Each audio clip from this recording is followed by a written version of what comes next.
Hello friends, स्वागत है आप सभी का आपके अपने चैनल आशीष प्रताप आरबीएल में।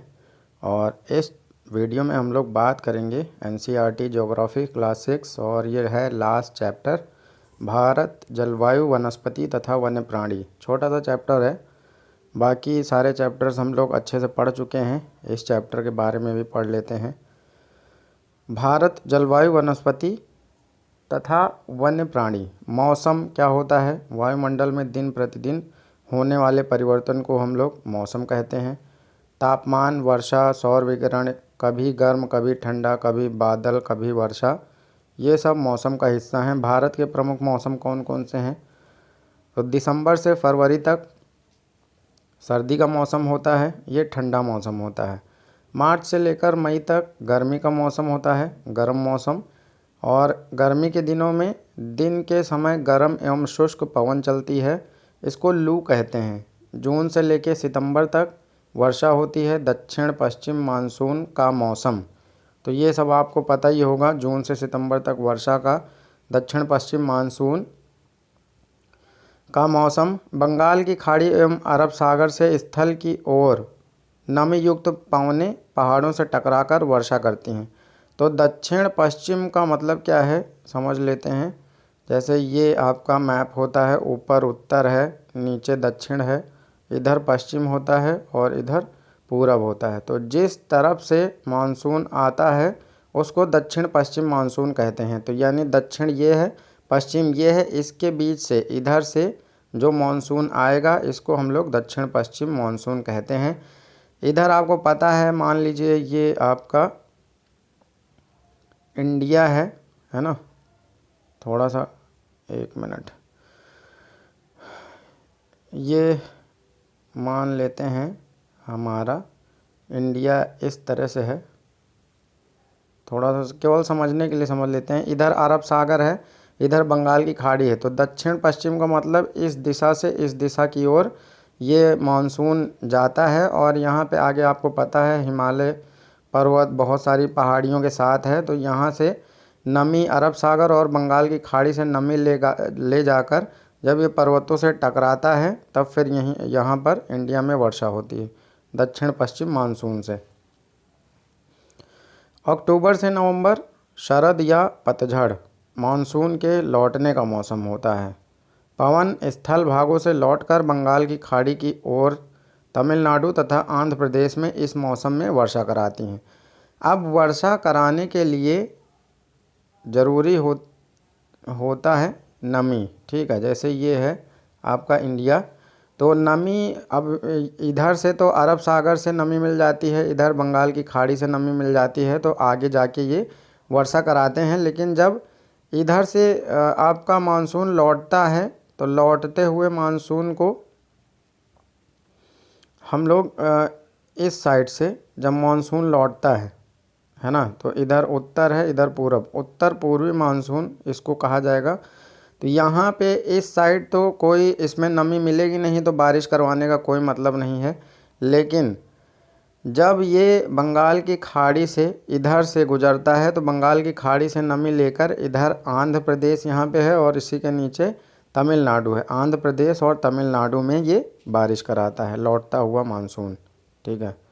तमिलनाडु और आंध्र प्रदेश में लौटते हुए मानसून से वर्षा होती है। जलवायु किसको कहते हैं? तो किसी स्थान पर अनेक वर्षों में मापी गई मौसम की औसत दशा को जलवायु कहते हैं। भारत की जलवायु मानसूनी है। अरबी भाषा के मौसम शब्द से मिलकर बनी है। ये मौसम का मतलब होता है मौसम। भारत की स्थिति उष्णकटिबंधीय होने के कारण अधिकतर वर्षा मानसूनी पवन द्वारा होती है। तो भारत की स्थिति उष्णकटिबंधीय है, उसके कारण अधिकतर वर्षा मानसूनी पवन द्वारा होती है। जलवायु की निर्भरता स्थिति, ऊंचाई, समुद्र से दूरी तथा उच्चावच पर निर्भर करती है। मुंबई तथा कोलकाता की जलवायु मध्यम होती है, ना अधिक गर्मी और ना ही अधिक ठंडी, ठीक है। तो उष्णकटिबंधीय जलवायु कैसे है? ये मान लीजिए आपका इंडिया है, तो यहाँ पे आपको पता है विषुवत रेखा थोड़ा ही नीचे है, 8 डिग्री 4 मिनट से हमारा इंडिया शुरू होता है। ये कन्याकुमारी से इसकी शुरुआत होती है। तो 23.5 डिग्री तक, यानी कर्क रेखा यहाँ पे है, कर्क रेखा से मकर रेखा के बीच का जो क्षेत्र है वो आपका क्या कहलाएगा, तो वो उसके बीच का क्षेत्र उष्णकटिबंधीय पेटी के बीच में आता है। तो इस वजह से इंडिया की जलवायु भी उष्णकटिबंधीय होने के कारण यहाँ भी मानसूनी पवन द्वारा अधिकतर वर्षा होती है। प्रवासी पक्षी, ये कुछ पक्षियों के नाम हैं जो प्रवासी हैं। Pelican, Siberian crane, stork, flamingo, Pintail, बत्तख, कर्लियू इत्यादि प्रत्येक वर्ष सर्दी के मौसम में हमारे देश में आते हैं। साइबेरियन क्रेन ये दिसंबर से मार्च तक भारत में रहते हैं। साइबेरियन क्रेन दिसंबर से मार्च तक भारत में रहते हैं। प्राकृतिक वनस्पतियों की अगर बात की जाए तो कितनी तरह की प्राकृतिक वनस्पतियां हैं हमारे देश में। उष्णकटिबंधीय वर्षावन या सदाबहारी वन। उष्णकटिबंधीय वर्षावन या सदाबहारी वन अधिक वर्षा वाले क्षेत्र में, उष्णकटिबंध का ही मतलब ही है जहाँ पे वर्षा अधिक होती है। तो यहाँ पे अपने यहाँ भी उष्णकटिबंध पाया जाता है। इसमें वर्षा अधिक होगी तो यहाँ जहाँ पे वर्षा अधिक होगी वहाँ पे तापमान भी होगा, और जब ये दोनों चीज़ें मिल जाती हैं, तापमान और वर्षा, तो उस जगह पे वनस्पति भी बहुत अच्छी होती है। वहाँ के पेड़ हमेशा साल भर हरे भरे रहते हैं, उसकी वजह से उनको सदाबहारी वन कहा जाता है। अत्यधिक घने वन होते हैं। अच्छा, ताप और बारिश की वजह से यहाँ वाले वन अत्यधिक घने भी होते हैं, क्योंकि सूर्य का प्रकाश ज़मीन तक जाना मुश्किल होता है। सूर्य का प्रकाश इतने ज़्यादा बारिश और तापमान की वजह से घने हो जाते हैं कि सूर्य का प्रकाश नीचे तक नहीं पहुँच पाता। अंडमान निकोबार द्वीप समूह उत्तर पूर्वी राज्यों के कुछ भागों तथा पश्चिमी घाट की संकरी पट्टी में पाए जाने वाले वृक्ष महोगनी, एबोनी और रोजवुड हैं। तो ये सब वृक्ष सदाबहारी वन है। दूसरा क्या है, उष्णकटिबंधीय पतझड़ या मानसूनी वन। तो पतझड़ या मानसूनी वन ये कम घने होते हैं, वर्ष के एक निश्चित समय में अपनी पत्तियां गिराते हैं। मध्य प्रदेश, उत्तर प्रदेश, बिहार, झारखंड, छत्तीसगढ़, उड़ीसा, महाराष्ट्र, इन जगहों पर ये सारे पाए जाते हैं उष्णकटिबंधीय पतझड़ या मानसूनी वन। साल, सागौन, पीपल, नीम, शीशम इसकी कुछ विशेष प्रजातियां हैं। कंटीली झाड़ियाँ शुष्क क्षेत्रों में पत्तियों का कांटों में रूपांतरण हो जाता है।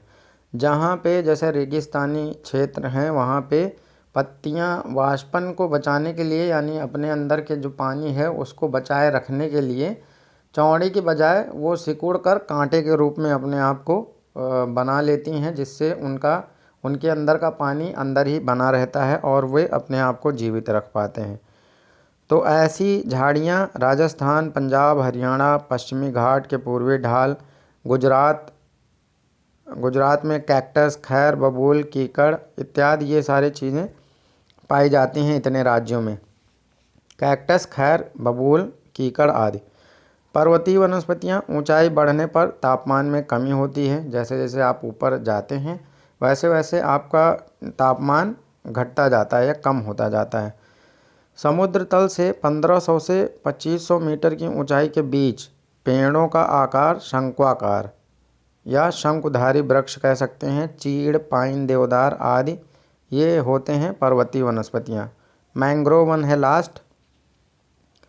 खारे पानी में भी ये पाए जाते हैं मैंग्रोव वन। पश्चिम बंगाल के सुंदरवन में तथा अंडमान निकोबार के द्वीप समूहों में पाए जाते हैं, और इसकी एक विशेष प्रजाति है जिसको हम लोग सुंदरी कहते हैं। अब ये कुछ उष्णकटिबंधीय वर्षा वनों के बारे में जानकारी दी गई है।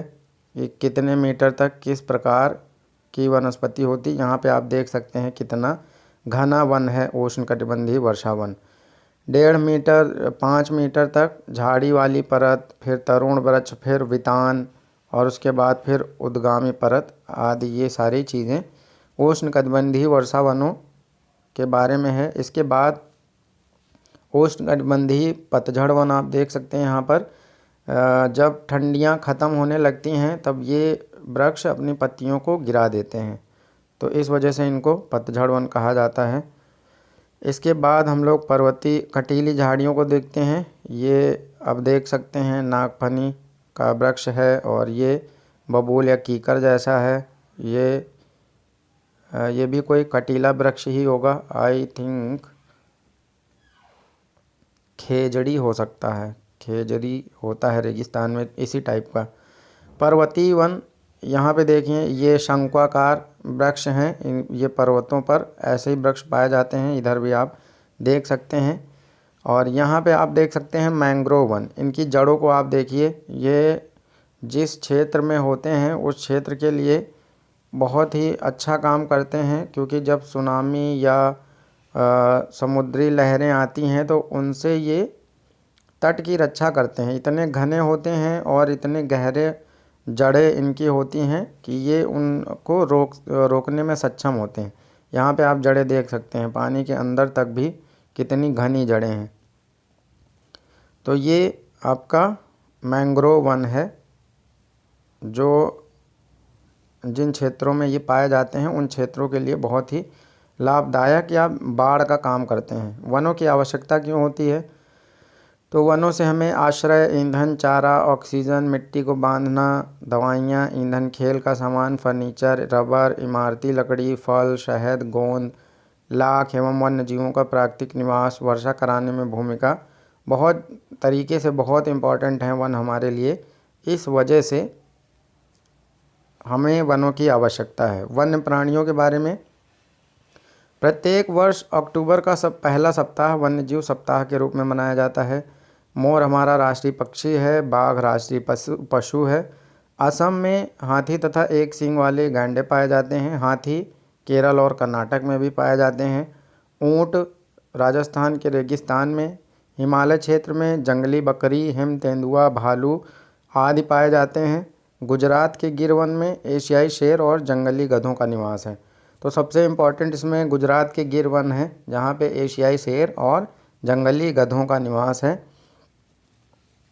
पेड़ हमारे लिए कितना उपयोगी हैं, इसको आप यहाँ से देख सकते हैं। वनों के उपयोग, इतनी सारी ढेर सारी चीज़ें हमें वनों से प्राप्त होती हैं। तो हालांकि मैं बता चुका हूँ, तो इतना ज़्यादा इसका महत्व नहीं है। तो ये था आपका अंतिम चैप्टर, और इसी के साथ आपकी 6th क्लास की NCERT समाप्त होती है। उम्मीद करते हैं आप लोगों ने एंजॉय किया होगा, आपको पसंद आए होंगे टॉपिक्स, और क्वेश्चंस भी आपको पसंद आए होंगे। अब मैं कोशिश करूँगा एक पार्ट में जितने भी ऑब्जेक्टिव हैं और डिस्क्रिप्टिव क्वेश्चन हैं उन सब के बारे में एक पार्ट बना के उसमें आपको सारे क्वेश्चंस करवा दूँगा। तो मिलते हैं, लास्ट पार्ट होगा जो भी इसके बाद होगा। Thanks for watching.